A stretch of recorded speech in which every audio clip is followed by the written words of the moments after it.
bet you didn't know that there was science and research done on how we actually read and digest content on the web and on mobile apps. Well, if you didn't, I'm here to share that with you. Today, we're going to talk about visual hierarchy and the elements around it. I'm going to give you some tips and some pointers on how to identify with it and what you're doing in real time. So if that's your jam like it is mine, don't hesitate. Join the fun. Welcome. Visual hierarchy is one of those things that we don't really identify as important. Now, as the name suggests, there is a hierarchy or a prioritization that comes with visual elements. That could be text on the page, imagery on the page, headlines, things of that nature. So we're going to talk about some of those elements and what makes things valuable for you to view. What draws your eye to those elements and why? If you don't know who I am, my name is Anticio Duke, a product design strategist from Chicago. And I want to welcome you into this design community so we can grow together. Now, this is my channel. We talk about all things on design, strategy, mobile apps, and gamification, and all of that jazz. So if you haven't already subscribed, feel free to do so. And for you folks who have been part of the crew for this long and continuing, I thank you in advance. Two of the really relevant aspects when it comes to visual hierarchy are things like page scanning and visual elements, prioritization. If we think about elements like typography, headers, buttons, images, all of those things have relevance on the page, especially if that information is valuable. If you say visual hierarchy, that means information prioritization. You have really given prominence to the things that are most important. Now, we see this a lot on different blog sites, different websites, and on mobile apps as well. Let's understand what is visual communication. This is the idea of things that are similar, connect to other things. So, for example, if you had multiple shapes of circles and then there was a square, you would automatically associate the circles to one another, and that square will be an outlier. That's how you need to look at visual communication, at hierarchy, because those things that stand out may matter. Those things that are similar may be grouped together. We look at patterns. We see patterns for what they are. They're a way to identify and make connections to things we already are familiar with. It's very similar in behavior or relationships, if you will. When you see someone taking an action in this way, and you've seen their actions repeat themselves, no matter what you say, do, or offer, you have the intuition to know that they'll act similarly. They will behave in the same way. That's a pattern. Maybe your morning routine, maybe the route you go to work, maybe even how you put on your clothes or even jog. Those things are not only habitual, but there's a pattern in which you do it. Maybe you do it after your calls, sipping coffee during your calls. Maybe I know that once you get home, instead of doing anything else, maybe you take off your shoes, grab the remote, sit on the couch, and watch your favorite show. That's a pattern.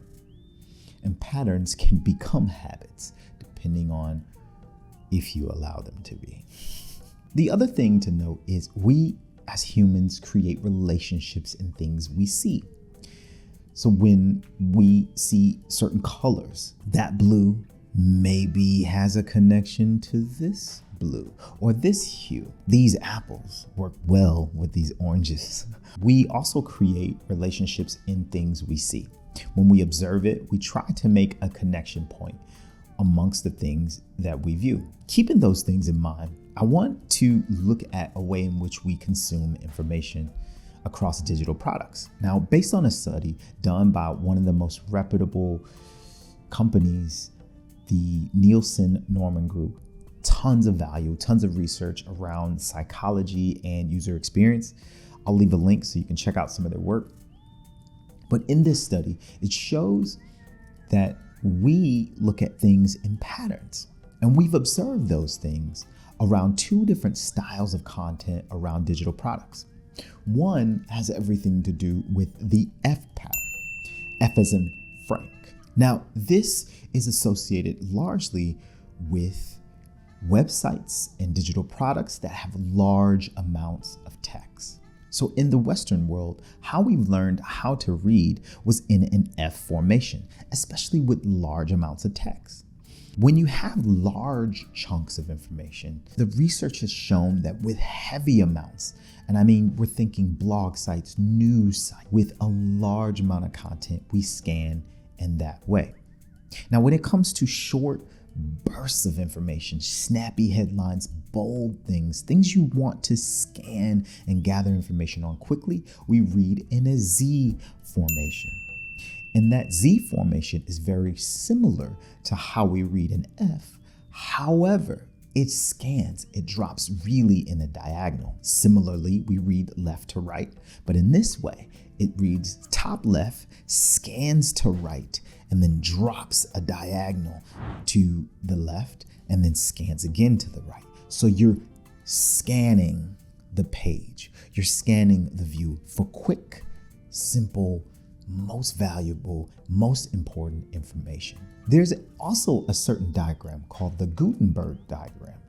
And this really takes shape and really focuses on users who have high interest in the content. And that diagonal in which I've shown you in the Z formation, that has everything to do with being invested in the information in that way. And so in this diagram, you'll see most of the primary optical area in your top left, and then you start to go diagonal as you start to scan that information to your terminal area. This is largely why you see many sites that have images on the left, but a call to action on the right. So you're starting to scan that information. And there's a multitude of ways to do this from a psychological perspective, and it varies per industry, per product. But at least you get the understanding of why these things are done in this way. Now, when you read in a F formation, this feels so natural. It's how you were able to get vowels, learn how to piece together words, and put them together to read the language of English. And doing so helped you consume that information in the most natural way. So blog sites with heavy content usually use this pattern because it's congruent to the natural way we consume information. This pertains to newspapers, where there's large amount of text on a page, books, very similar to that, and even the websites. So the F pattern is more comfortable for users. This drives engagement because it feels so natural. So when you're thinking of a heavy content-based site or something that you really want to drive home your point, but it requires a lot more text, focus on using that F pattern. It will help you disseminate your information well and allow readers to digest it more naturally. Now, the Z formation of reading, it borrows from the F formation pattern, but this is for quick, snappy, very relevant information that you want the user to digest quickly. It's really used for pages and content that's not text heavy. Why? It tackles and becomes effective for calls to action, getting the information to the user as quick as possible. And it's very, very good for high interest and high conversion. Now, typically, most landing pages, when you're scanning them, some of them really want to focus on branding, calls to action, moving through things very quickly. That's when you use the Z pattern of visual hierarchy. Now, when it comes to heavily text things, that's in contrast to the F pattern. And if you want to see this in action, you can actually use tools like Hotjar, heat mapping, even Full Story. They have tools on their platform. That way you can see the most concentrated areas in which your users are focused on and how they move and scan throughout the page. There are also tests you can do, usability tests and heat map tests that you can do in a concentrated environment so that you can see for yourself. I recommend some of those tools. And if you want to check out some videos I've done in the past related to those tools, feel free, because it'll help you gain insight on how these patterns will be valuable for the content you introduce to your users. Now, there's other things to consider, like body copy. And that is usually the length of the word text across a line on a web page or mobiles. Some can use long body copy and some can use short body copy. And each of them have their own space in the products or the messaging in which you want to drive your point home on. You'll see a lot of short copy that is being used on mobile apps or mobile websites that are very, very reduced in size and reduced in context. That's important. You want to avoid eye strain and frustrating your users with all of this information. Long copy is usually used for web resources. So longer text, longer research studies, white pages, more informationally rich content. And this is helpful for those who need additional information, they need additional support, resources, links, and more. And you need to make those considerations when you're building out not only websites, but mobile products for your audience. Now, a few things you can do to break up that information. You can provide imagery, which distills that information a little differently. You can add calls to action, CTAs. And these are buttons, different elements. These are where you're using short, informative language in these buttons to have a user take action. Usually it's an action-oriented verb, start, join, learn, more, things of that nature. You've seen it, it's common. These are patterns that we as consumers or viewers of digital products have seen across all kinds of different spaces. And so you can do that and be very deliberate about how you want users to show up for your product. As designers, we need to really focus on the UX of those things. And I say UX as in the user experience that is tied to that product. Use some of the UI components to do that. Your visual styles, your color contrast, your typography, maybe different decorative elements such as drop shadows or floating spaces. Those are things that will help you out in the long run and give your design the best possible experience for the user. Here are some things you need to really, really consider when you're starting to make these designs come to life. Focus on that visual hierarchy. Bring the most important things higher up the page.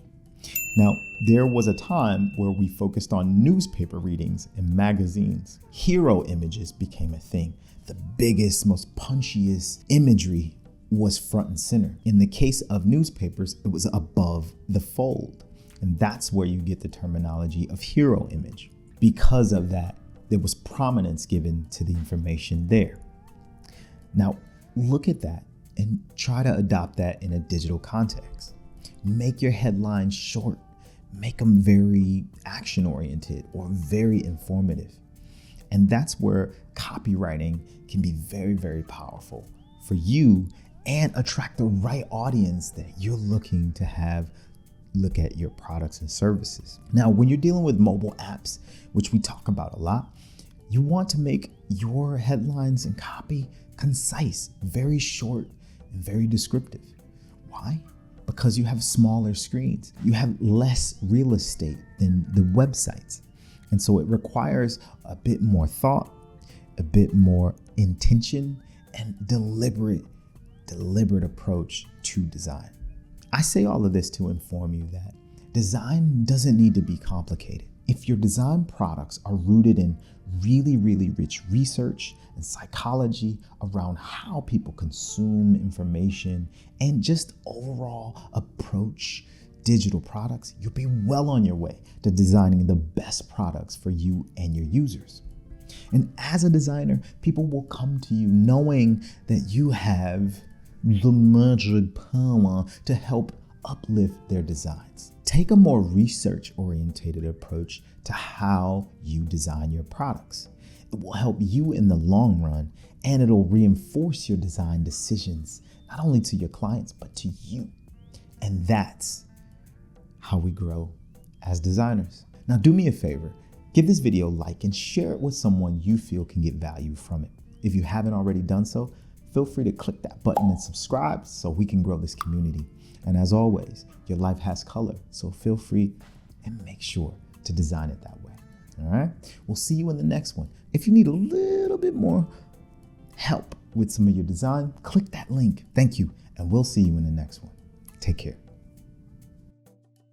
Now, how we've learned to read in the Western world has been left to right.